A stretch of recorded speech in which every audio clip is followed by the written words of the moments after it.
Now, violence at soccer matches is something the sport has been trying to deal with for a very long time. But a recent incident in Brazil has brought the issue to a shocking new level. A referee at an amateur match in a town in northern Brazil fatally stabbed a player for refusing to leave the pitch. This led to an angry mob stoning the referee to death before decapitating him. Well, Ros Atkins is in the World's newsroom with more on this kind of extraordinarily, it's unbelievably ugly incident. Ros? It is, John. You kind of, when you first see the headline, you think, can this be true? And then you read into some more of the details, and it is shocking. I can't think of any parallel of any story in recent decades. Let's bring in Bruno Garces from BBC Brazil, who's been helping me look into this. John's given us some of the details, Bruno, but tell us about the place where this happened and a bit more about the people involved. Well, it happened in a small town called Pio 12 in the state of Maranhão, in the north of the country.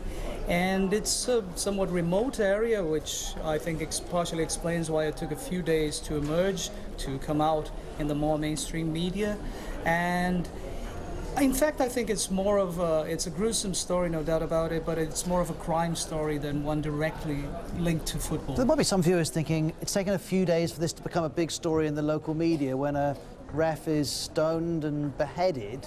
I mean, that seems unlikely. Yeah, I think it was perceived more as a bit of a tabloid story back then, since it happened, given that it happened also in not in a big urban area as well. But nonetheless, it is a horrific story, and once it begins to circulate in the international media as well, it can only damage Brazil's image, of course. Well, you mentioned the tabloids. It's gone well beyond the tabloids now. Let me just show those of you watching a couple of the headlines that we've picked up. This one's from Brazil. O Imparcial leads with accused of dismembering judge in Pio 12 is arrested by the police. R7 Esportes says football match ends with one dead athlete and referee dismembered.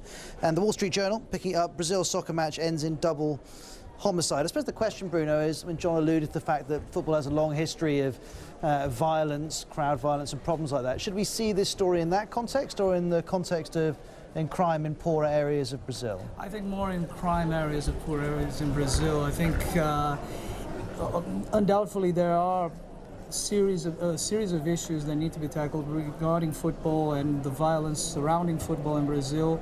But I think this is not indicative of something that anybody is likely to face coming to see the big tournament, the World Cup in Brazil. I think this was way more to do with a somewhat lawless area in a remote area of the country. Well, I suppose this is the problem for Brazil, and it happens with every host of the World Cup, that in the run-up, the 12, 18 months before the tournament starts, any story which in any way connects with the tournament isn't just big news in the country that's hosting, it's actually big news all around the world. Precisely, and it gets mixed in the whole thing, so I think the damage is done. Really. Is that a cause of frustration to BBC Brazil's web users, or do they just understand this comes with the territory?